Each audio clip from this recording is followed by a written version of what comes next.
Let's talk about intercepts. Now, when we studied in the two-dimensional plane and we were calculating the intercepts of a graph, we did this kind of thing. Suppose we have y equals 1/2 x minus 1. Here's its graph. To find the x and y intercepts, we just let x and y take on the value 0 and then solve for the other letter. That is, when we want the x-intercept is the place where the graph crosses the x-axis, and the y-coordinate of that point would be 0, so we let y take on the value 0, and then we solve for x. And here we multiply through by 2, and then isolate the x to find x equals 2. Now, the x-intercept we say is equal to 2. The coordinates of the x-intercept would be 2, 0. For the y-intercept, it's a similar idea. The y-intercept, the place where the graph crosses the y-axis, the coordinates of that point have the characteristic that the x component is 0. So we let x take on the value 0 and then solve for y. We find y to be -1, and the coordinates of the point would be 0, -1. All right, so that's the idea, and those concepts hold true when we go to the three-dimensional coordinate system. Now, suppose we have this equation, and this is the form of the equation of a plane. And we would like to find the intercepts of this plane with our three axes. And to do that, it's relatively simple. Once we understand this concept, it's really easy because the x-intercept is found by letting y and z take on the value 0. So we just use our equation and let y and z become 0 and then solve for x. We would have 3x equals 12, so x is 4. Now, it's important to realize that the coordinates of this point, remember, the coordinates would be an ordered triplet, and the x component would be 4, and the other components would be 0. So we have the point 4, 0, 0 as the coordinates of this point. All right, and for the y-intercept, it's a similar idea. We just take this equation. For the y-intercept now, we let x and z become 0. So those go out, and we have 2y equals 12, so y is equal to 6. And the coordinates for that point would be 0 for x, the y is 6, and the z is 0.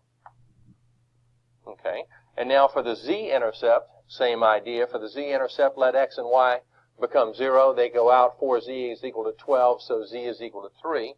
And the coordinates would be 0, 0, 3. Now, let's plot these intercepts on our 3D coordinate system. Let's see, we have the point 4, 0, 0. Let's see, 4 for x means we come out this way to 4. We have the point 0, 6, 0. Let's see, 0 for x, 6 for y. About right here, let's say. And then z is 3. Now, what we can do with that, these are points that are on a plane. These are just the intercepts of a plane. So we can illustrate the plane by sort of making a triangle here and just shading the triangle. And the illustration of this is a lot better in your textbook. So you might have a look at that. But it's a notion that this is part of a plane. And the plane intersects the three axes at the points given. Okay, so that's the idea. Now, the general form of the equation of a plane is this. And this is the form of the equation that we had just a moment ago for that plane that intersected the x, y, z axes. Okay, A, B, C, and D are simply real numbers here. Let's talk about intercepts. Now, when we studied in the two-dimensional plane and we were calculating the intercepts of a graph, we did this kind of thing. Suppose we have y equals 1/2 x minus 1. Here's its graph. To find the x and y intercepts, we just let x and y take on the value 0 and then solve for the other letter. That is, when we want the x-intercept is the place where the graph crosses the x-axis, and the y-coordinate of that point would be 0, so we let y take on the value 0, and then we solve for x. And here we multiply through by 2, and then isolate the x to find x equals 2. Now, the x-intercept we say is equal to 2. The coordinates of the x-intercept would be 2, 0.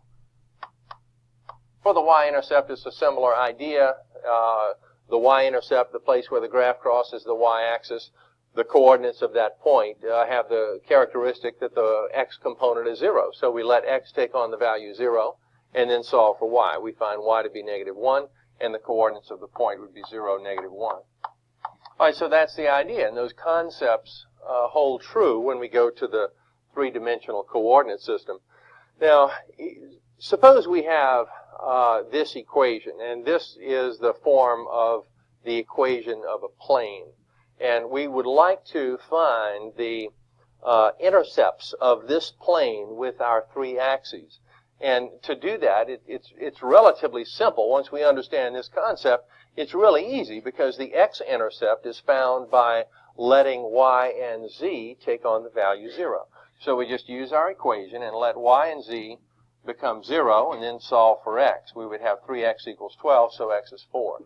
Now, it's important to realize that the coordinates of this point, remember, the coordinates would be an ordered triplet, and the x component would be 4, and the other components would be 0. So we have the point 4, 0, 0 as the coordinates of this point. All right, and for the y-intercept, it's a similar idea. We just take this equation. For the y-intercept now, we let x and z become 0. So those go out, and we have 2y = 12, so y is equal to 6. And the coordinates for that point would be 0 for x, the y is 6, and the z is 0.